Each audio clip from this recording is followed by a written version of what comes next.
Big Ten play. We got Illinois coming up this week, who is coming off a loss to Kansas, kind of somewhat of a shootout. Definitely started slow, but picked things up. Game was tight at the end.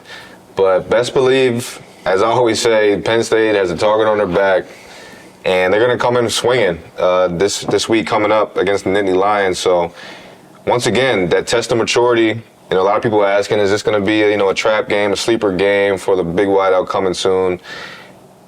I don't believe so.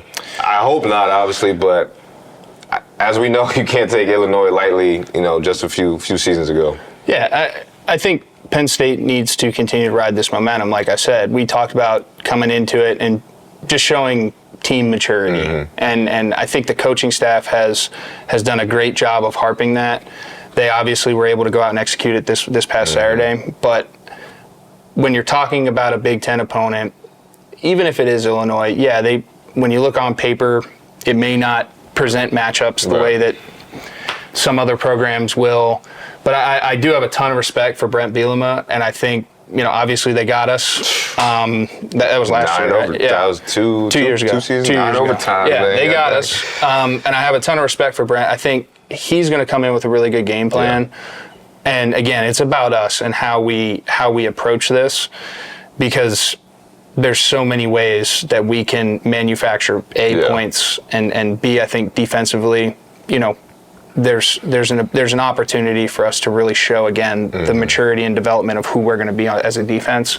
And I look to see Manny get a little aggressive. It may come back to bite us in the tail once or twice, but at least continually going back to that well and not being afraid to do those things. Doesn't seem like it. It doesn't seem like it. So just continue to stick to the game plan, stick to who you are, know who you are, and live and die by it. Because if you try and be someone else, if you try and get gimmicky, you start going down a path that I don't think that this team needs to go down. I think it'd be a waste, in my opinion. And I don't think they will. And just speaking on that maturity, we talk about the coaches and what Coach Franklin is going to implement and do this, but as we know, it comes down to the guys on the field. Jimmys and Joes. And we talk about that leadership. I mean, it seems like Drew, young kid, obviously at the helm of the offense, but it seems like he has the hold of the team and that offense. It's his team. It's his team.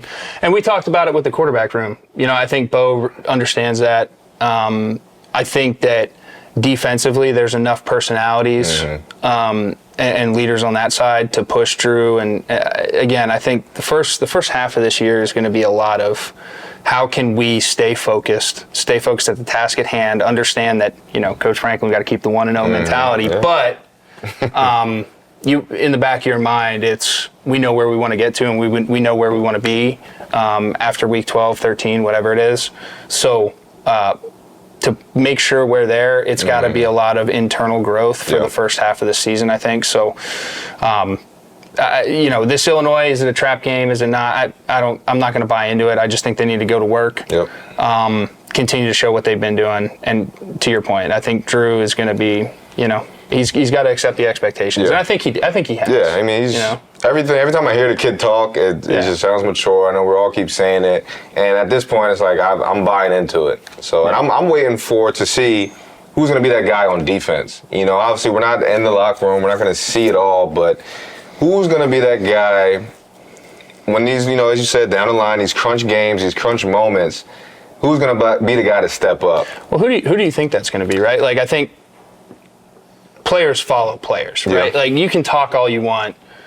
You were a great example of that. You never talked. Until you had to. You had some chippiness when the lights came on and stuff. But I'm saying, when it came to those moments in practice where someone needed to say something, you really weren't that guy. I really even wasn't that guy to go out. It was something to get out. But when it was, the fourth quarter with 3 minutes left, give me the ball. Like, put it in my hand. You were the same way. Like, put me on the blitz. Put me in that situation. So, who do you think that is on defense from your early impressions, and maybe even just some of your internal conversations with some of those guys? Yeah, I'm gonna say I think it's Curtis Jacobs, linebacker, the most seasoned linebacker we have at the moment. Ton of ball, made big plays in games, big games. And he had a monstrous game week 1 against West Virginia, about 10, 11 tackles. I'm going to say it's him. I'm not sure if he's a vocal guy either, But it seems like he's kind of the vet of the defense. And I know we have Kalen Kane outside, who's like All-American. But it's honestly kind of hard for DBs to kind of, they're out and outside. They're you're locking in your down. own little world. In your own world, on the island. The D-line's pretty young.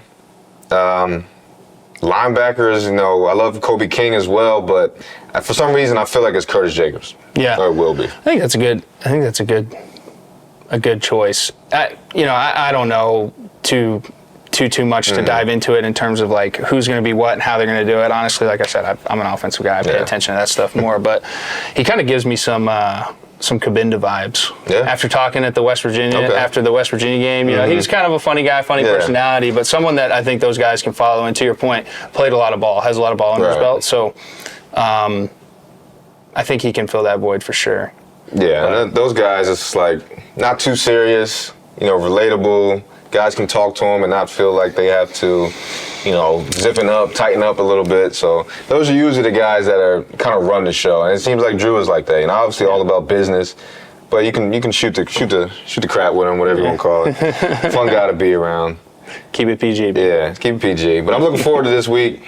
Another opponent, another Saturday, big noon Saturday for Penn State, and always people gave me crap for saying 90% chance of playoffs this season. I'm optimistic. I'm hopeful. I believe in these guys, and so that's where I'm at. Every week we should win. That's kind of how I feel. No matter who's out there, every week we should win, and that's how these guys need to feel. That's their confidence. I think they have that confidence, but I'm still, like I said, you got.